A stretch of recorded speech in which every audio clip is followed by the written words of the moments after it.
പങ്കാളിയിൽ നിന്ന് പ്രാധാന്യം നേടാനുള്ള മന്ത്രവാദ വാക്ക് അല്ലെങ്കിൽ സ്വിച്ച് വേർഡുകളാണ് ഇന്ന് പറയുന്നത്. എല്ലാവരും ശരിയായ ഉള്ള ബന്ധങ്ങൾക്ക് വേണ്ടി ഇവ ഉപയോഗിക്കുവാൻ ഞങ്ങൾ ആഗ്രഹിക്കുന്നു. ഭർത്താവിൽ നിന്ന് അല്ലെങ്കിൽ നിങ്ങൾ ആത്മാർത്ഥമായി സത്യമായി സ്നേഹിക്കുന്ന പങ്കാളിയിൽ നിന്ന് പ്രാധാന്യം ലഭിക്കുന്നതിനുവേണ്ടി ഈ സ്വിച്ച് വേർഡുകൾ ജപിക്കാം. സ്വിച്ച് വേർഡുകൾ ജപിക്കുന്നതിന്റെ കൂടെ നിങ്ങളുടെ ശരീരത്തിന്റെ ഇടതുവശത്തു ഇവ എഴുതിവെച്ചതിന് ശേഷം ജപിക്കൂ. എഴുതിയത് മായ്ച്ചു കളയേണ്ട ആവശ്യമില്ല. ദിവസം 108 തവണയാണ് ഈ ചെറിയ വാക്കുകൾ ജപിക്കേണ്ടത്. ശരിയായ ബന്ധങ്ങൾക്കും ബന്ധം ഉറപ്പിക്കുവാനും വേണ്ടി ജപിക്കൂ. പലരും പാർട്ണർ വിളിക്കുവാൻ സ്വിച്ച് വേർഡുകൾ ഉണ്ട്. ഞങ്ങളെ മനസ്സിലാക്കുവാൻ സ്വിച്ച് വേർഡുകൾ ഉണ്ടോ എന്ന് കമന്റ് ചെയ്യുന്നു. സ്നേഹം അല്ലെങ്കിൽ പ്രണയം എന്നിവയ്ക്ക് വേണ്ടി നിലവിൽ ഞങ്ങളുടെ ചാനലിൽ ഉള്ള സ്വിച്ച് വേർഡുകൾ ശരിയായി ജപിക്കുന്നവർക്ക് ഫലം നൽകുന്നത് തന്നെയാണ്. എന്തായാലും ഇന്നത്തെ സ്വിച്ച് വേർഡുകൾ എന്താണ് എന്ന് നോക്കാം. ഈ പുതിയ ചാനലിന് സപ്പോർട്ട് നൽകുന്ന എല്ലാവർക്കും ഈ നിമിഷം നന്ദി അറിയിക്കുന്നു. സ്വിച്ച് വേർഡുകൾ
പങ്കാളിയിൽ നിന്ന് പ്രാധാന്യം നേടാനുള്ള മാന്ത്രിക വാക്ക് അല്ലെങ്കിൽ സ്വിച്ച് വേർഡുകൾ ആണ് ഇന്ന് പറയുന്നത്. ഈ സ്വിച്ച് വേർഡ് എല്ലായ്പ്പോഴും പൂർണ്ണ വിശ്വാസത്തോടെ ജപിക്കണം. പൂർണ്ണ വിശ്വാസത്തോടും സ്ഥിരീകരണങ്ങളോടും കൂടി. വിശ്വാസം ഉണ്ടായിരിക്കാൻ മറക്കരുത്. ഉടൻ തന്നെ നിങ്ങൾക്ക് ഉള്ള വിശ്വാസം അനുസരിച്ച് ഫലങ്ങൾ കാണാൻ കഴിയും.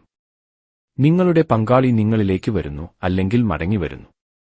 അയാൾ നിങ്ങളെ മനസ്സിലാക്കി, നിങ്ങളുടെ സ്നേഹം മനസ്സിലാക്കി നിങ്ങൾക്ക് ജീവിതത്തിൽ പ്രാധാന്യം നൽകുന്നു. നിങ്ങളുടെ ഇഷ്ടങ്ങളും വിഷമങ്ങൾക്കും ജീവിതത്തിൽ പോസിറ്റീവ് എനർജി നൽകുന്നു.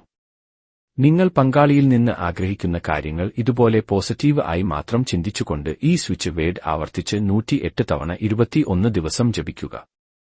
ഡിവൈൻ ബ്ലെസ്ഡ് ഷൈൻ ബി ഈ സ്വിച്ച് വേർഡ് ആണ് നിങ്ങൾ 108 തവണ ജപിക്കേണ്ടത്. ഓർക്കുക, മറ്റാരും ശല്യം ചെയ്യാത്ത ഒരു സ്ഥലത്തു പോയി ഇരുന്ന് ജപിക്കുക. സ്ക്രീനിൽ നോക്കിയിരുന്ന് ജപിച്ചാൽ നിങ്ങളുടെ ശ്രദ്ധ മാറിപ്പോകാതെ ഇരിക്കുവാൻ സഹായിക്കും. അടുത്തതായി മറ്റൊരു ഈ സ്വിച്ച് വേർഡ് കൂടി ഈ വീഡിയോയിൽ പരിചയപ്പെടാം. സന്തോഷത്തോട് വിശ്വാസത്തോട് ജപിക്കുക. സ്വിച്ച് വേർഡുകൾ. പങ്കാളിയിൽ നിന്ന് പ്രാധാന്യം നേടാനുള്ള മറ്റൊരു മാന്ത്രിക വാക്ക് അല്ലെങ്കിൽ സ്വിച്ച് വേർഡുകൾ പറയുന്നത്. ഈ സ്വിച്ച് വേർഡ് എല്ലായ്പ്പോഴും പൂർണ്ണ വിശ്വാസത്തോടെ ജപിക്കണം. മുൻപ് പറഞ്ഞപോലെ വിശ്വാസം ഉണ്ടായിരിക്കാൻ മറക്കരുത്. ഉടൻ തന്നെ നിങ്ങൾക്ക് ഉള്ള വിശ്വാസം അനുസരിച്ചു ഫലങ്ങൾ കാണാൻ കഴിയും. കാം ദൈവസ്നേഹത്തിന്റെയും ആഗ്രഹത്തിന്റെയും ദൈവമാണ്. പ്രണയത്തിനും ലിബിഡോയ്ക്കും വേണ്ടി ജീവിത പങ്കാളിയെ ആകർഷിക്കാൻ സഹായിക്കുന്നു. ലൈംഗിക ശക്തി, സ്റ്റാമിന, ആകർഷണം, ഓജസ്, പ്രത്യുൽപാദനക്ഷമത എന്നിവ വർദ്ധിപ്പിക്കുന്നു. 2 വാക്കുകൾ ഒരു വാക്കിലേക്ക് മാറുന്നതിന്റെ സംയോജിത ഫലമാണിത്. കാം ദേവ് ഉപയോഗിക്കുന്നതിലൂടെ ഡാമാനിയുടെയും ക്ലീമിന്റെയും ആഗ്രഹിക്കുന്ന കാര്യങ്ങൾ ഈ വാക്കുകൾ പറയുന്നതുകൊണ്ട് ലഭിക്കുന്നു. ഞങ്ങളുടെ ചാനൽ നിങ്ങൾക്ക് ഇഷ്ടം ആയി എങ്കിൽ സബ്സ്ക്രൈബ് ചെയ്തും ഷെയർ ചെയ്തും സപ്പോർട്ട് ചെയ്യുക. സ്വിച്ച് വേർഡുകൾ.